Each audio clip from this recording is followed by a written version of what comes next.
optimistic about the EV push, of course, are manufacturers of the vehicles, and one of them is Hyundai, who's recently launched the Kona.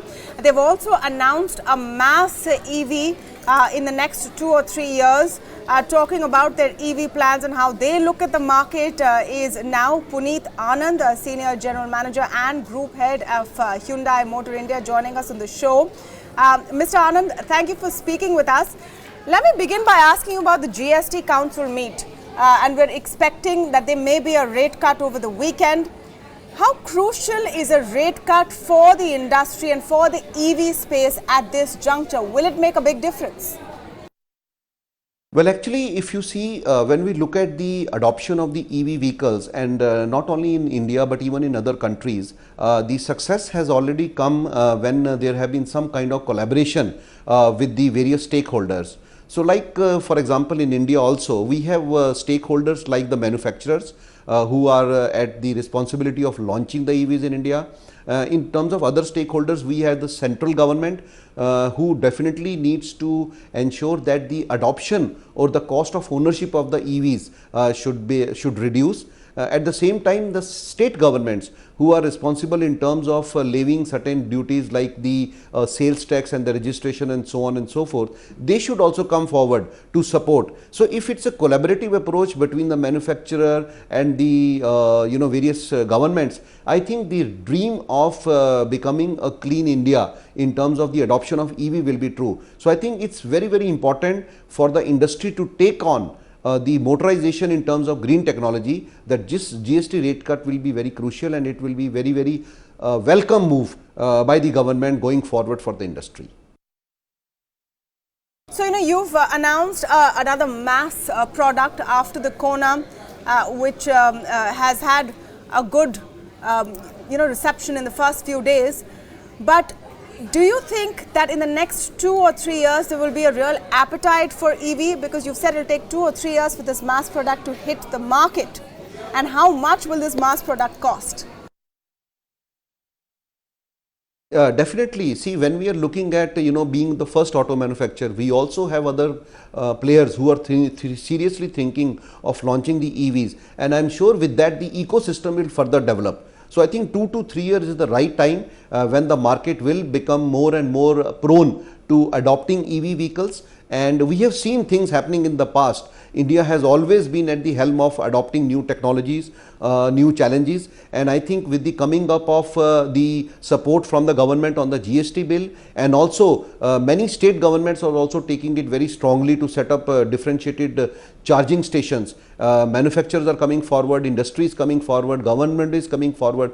So what all myths which we had in terms of the EVs, I think slowly will get depleted, and in 2 to 3 years we should be looking at a sizable amount of EV population, and that's where to have a mass urbanization or the mass adoption, a cost of EVs will also have to be come down. So we'll also be looking at a mass EVs which will be much more beneficial in terms of pricing compared to the existing electric vehicles.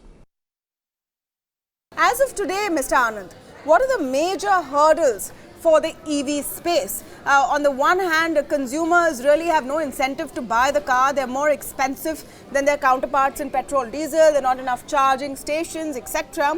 And on the manufacturer's end, what are the hurdles that you see which need to be solved to really scale up? Yes, you are absolutely right, because whenever there is a new technology, there is always some doubts in minds of the consumers. So I think one of the doubt which you already mentioned was that the range of the EV. India is a large country, and when we talk of driving the car, we should not having that kind of thought in our mind that whether will this car be lasting for 100 kilometers or 200 kilometers. In fact, that's why if you see, Kona is the first electric SUV which will give you a range of 452 kilometers in a single charge. That's what the technology and the battery is about. So that's one thing. Second is, where will I get to charge my EV? That's the second question which everybody will ask. So that's why we even brought that thought to a very, very comfortable solution by giving 2 chargers. So customer can charge the EV on the go by just plugging in a small socket at his or house, or even if he wants to have a fast charging, he can install a small charger which also will come equipped with the car at his house or at his office, where he can charge it in a short span of time, full charging of the car. So that will help the customer to enjoy the EV over a longer range, over a longer period of time, and that's where the adoption will increase. In terms of the manufacturers, definitely when we look at it, the first challenge is the cost of the battery, because the battery technology is something which is very, very unique to the EV. And once the mass urbanization of the EVs happen, I am sure the cost of the batteries per kilowatt hour will also reduce.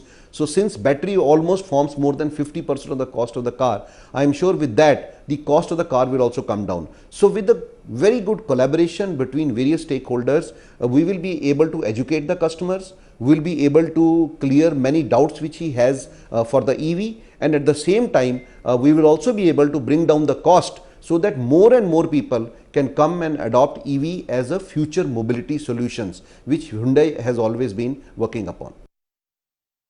Thank you so much for speaking with us. That was Puneet Anand of Hyundai talking about the hopes and challenges that the industry has in the electric vehicle space. Let's get back to the debate where we're talking about the EV space, and our panel is with us. I'm joined now by Mr. Srivastav from the Niti Aayog, who's spearheading the electric vehicle push. Mr. Srivastav, the Niti Aayog really is at the forefront of the policy making on electric vehicles, and there is a point of view saying that focus on mass transport first before you try and get manufacturers to make electric vehicles.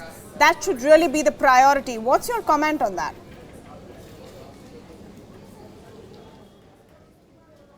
Yes, that's what the government has expressed also very clearly, that the focus has to be on the low-lying fruits, that is two-wheelers, three-wheelers and the public transport. And with that respect only, the budget allocation which is given for the FAME scheme, which is a direct fiscal incentive scheme, is directed for the two-wheelers, three-wheelers and the buses. Now, there is a constraint on our infrastructure, and the only way to reduce is that to reduce the number of vehicles on the road, and that's where probably the role of shared mobility comes. So we have advertised, the government has advertised for about 7,000 buses which will come on road. Those are going to be electric buses, and we have specified the number of kilometers that they would be plying, and all across the country we intend to have them deployed so that this electric vehicle awareness just grows. Two-wheeler and three-wheeler are the lowest hanging fruits, in the sense that they require lesser size of batteries, maybe from 1 kilowatt hour to 3 to 4 kilowatt hour size of a battery for two-wheelers, and similarly for the three-wheelers. We are also the largest producers of two-wheelers and three-wheelers in the world, and 80% of our automobile manufacturing is two-wheelers. So taking all this into account, to my understanding, this is the focus which is there for the direct incentive scheme is absolutely correct. The question raised by Mr. Gupta was about the availability and the deployment of the buses. I must say that the way things are moving and the way the technology is changing, the charging infrastructure, the charging speeds are changing, the charging stations, their capacities are changing. Now the need for having fast charging stations at public places is getting reduced globally. China has in fact stopped giving direct fiscal incentive for the charging stations. So in that scenario, you never know what will be the position tomorrow, but today the situation is that the number of buses which we need, like even if it is 7,000 in numbers, there are hardly any manufacturers in the country who could supply them. In the two-wheeler and the three-wheeler segment also, those who are aggregating the services of two-wheelers and three-wheeler are finding it difficult to have the number of vehicles, number of two-wheelers and three-wheelers which they want on the roads. They are finding it difficult to have it. So the biggest challenge to my understanding is the mindset. Okay. The industry has to come forward with a confidence that India is the fastest growing automobile market and the biggest automobile market. So we have to make the best use of the size and the scale which the country itself offers. and built upon it the industry. That's a very interesting point you've made, Mr. Srivastav, and which is why I want to bring in this aspect to the debate as well. Today we're sitting and talking about, how the electric vehicle market is going to be transformatory in India. We're talking at a time when the auto sector is truly in the dumps. It's almost like a doomsday scenario. We've seen numbers of top automakers today, quarterly results of Maruti Suzuki, etc., Tata Motors this week, which shows how bad the scene is. Let me bring this question to all three of you, and I'll start with Mr. Gupta. About the reality check we need to look at. We've set stringent deadlines for electric vehicles. Now I couldn't understand. Yeah, no, I'm going to come to you, Mr. Srivastav. I'm coming to each participant. The deadlines have been given. No, 1 minute, Mr. Srivastav. I'm just connecting it to a broader picture. When the whole auto sector is in a dump, can we be this optimistic about electric vehicles? Because you need the demand coming in at some point. Mr. Gupta, do you think that's part of the picture we need to look at? Yeah. Can I make 3 brief points? Yes, sir. First is that we should not put the cart before the horse. First of all, we must build our manufacturing sector for batteries as well as the other equipment required. We cannot go the solar way where 95% is being imported. Second, when we talk of buses, we need 1 lakh, 2 lakh buses. At the moment, the bus manufacture is very small. Therefore, there is a great opportunity as we increase the bus market and manufacturing. And also, we do not want to disrupt the auto sector, which is facing difficulties, by focusing on passenger cars. And the third is that if I buy a bus which is free of the battery, then I can buy 3 buses. So I must go for the swapping model, which is very easily possible for buses. Yeah. It is not possible for two-wheelers, but possible for buses. And that is the models which we should develop. We have to learn in the next 2-3 years. And we should not buy electric vehicles with buses with battery.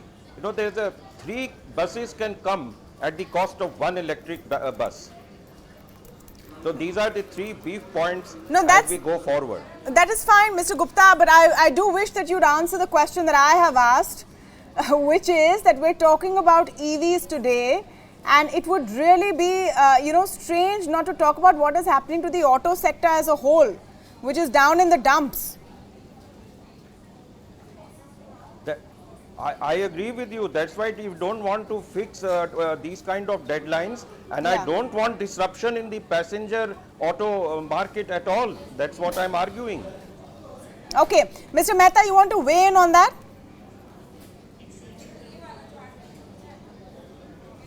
I think I understand. Obviously, the automotive industry right now is facing some difficulties. Yeah, but we should also keep this in mind that a 6-month or a 12-month challenge should not cloud our 6 or 10-year policy outlook.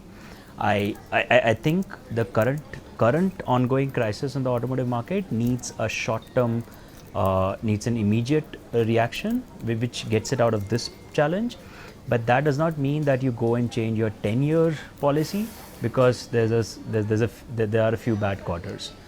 And I think I also want to respond to one point. Well, I agree that we have to build up supply. In fact, I'm the one who's saying that now we need to shift focus on the supply side. Yeah. We need to get battery manufacturing going here. We need to get overall manufacturing going here. Let's remember one point. There is going to be no manufacturing. There's going to be no supply if there's no demand created first. Yeah.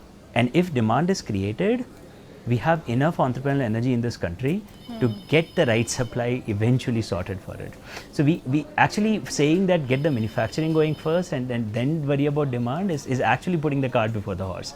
Because what will these manufacturing facilities supply to? Yeah. You can't create manufacturing for 10 years and then say, now I'll start getting a supply done and now you guys start supplying. Then nobody sets up a company for a demand that is going to come several years later. Yeah. I was pointing out that we are now in an interesting place where enough demand is starting to come in. So let's focus on supply now. But this couldn't have been done the other way around.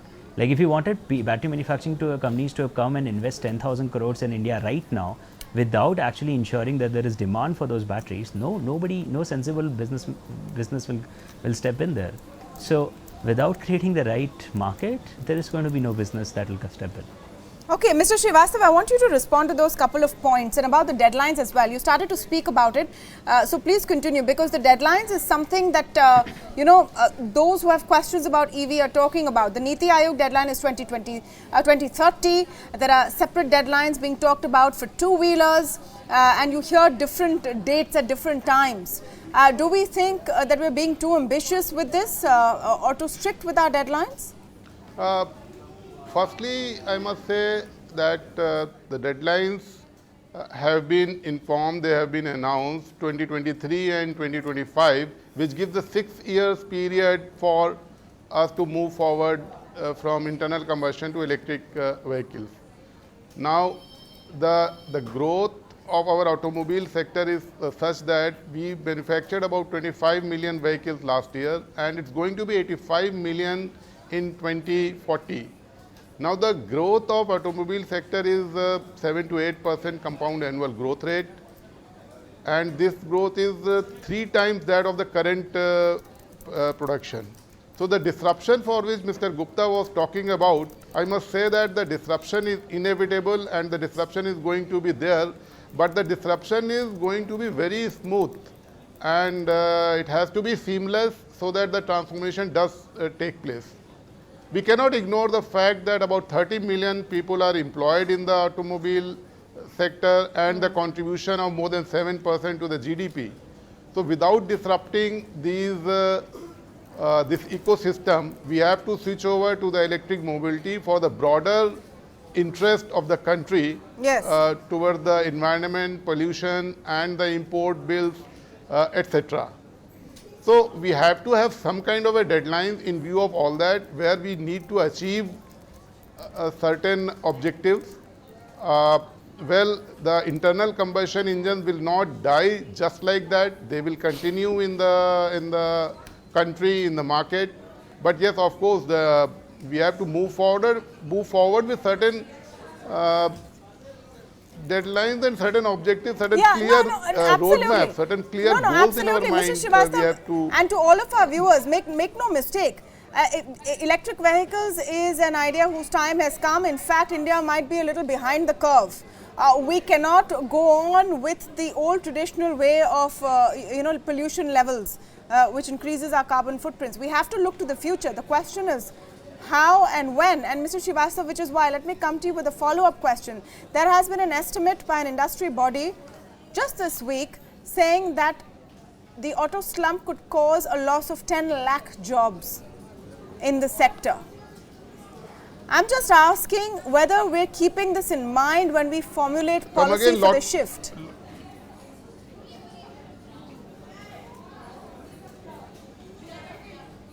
No, come again. You said lot of, I just missed the.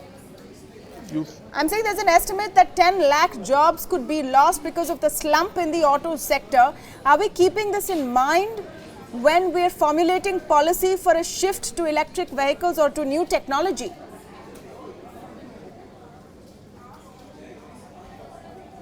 Yes, we certainly must ensure that the slump does not take place, but the current slump or the current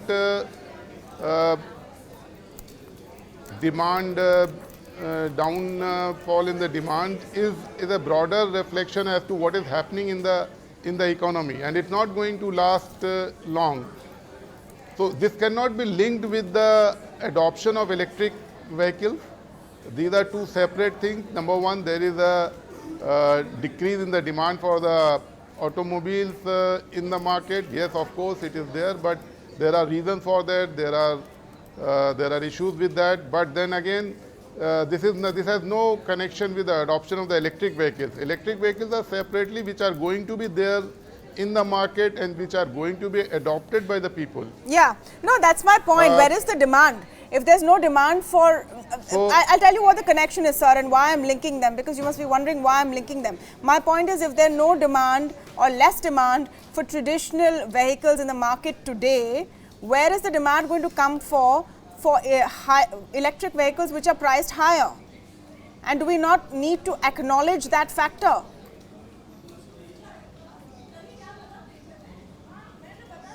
No, the electric vehicles have a higher price now, but the total cost of ownership for a two-wheeler is 3 years and 4 months. The total cost of ownership is the parity is achieved within 6 years' time. The bus starts paying after that. So one cannot ignore the fact that the total cost of ownership achieves the parity. It's only the initial capital investment which is more currently. But the way the battery technologies are growing and the prices of the battery are going down, and the charging infrastructure, the means of charging are growing. Now the public charging stations are not really the required things, and a lot of range anxiety has been taken care of without having the public charging stations. The current OEM manufacturers of electric vehicles, they are supplying a charging equipment along with the vehicle. Yes. And you place it there, and wherever you want to charge, you charge your vehicle from that. So that is the way technology is moving. The range anxiety is going to be taken care of with that, and with the size of the batteries which are going to be there in the car. And along with that, the initial capital expenditure which is required for owning a vehicle, Yes. we have tried to handle it with respect to the direct fiscal incentives and the subsidy for the two-wheeler and the three-wheeler. And very soon it's going to happen that the price parity would be achieved. And if you take the running period of the vehicle, then certainly it is going to be in the interest of the consumer to go for it. So at the end of the day, electric vehicles is something whose time has come. We can't really postpone it beyond a point and continue to pollute the world we live in. The question is how and when, and will just one rate cut be enough? That's all the time we have this evening on the India Development Debate. But before we go, it's 20 years since India's historic win against Pakistan in the Kargil war. We leave you today with pictures that commemorate the victory of our brave soldiers. Thank you for watching.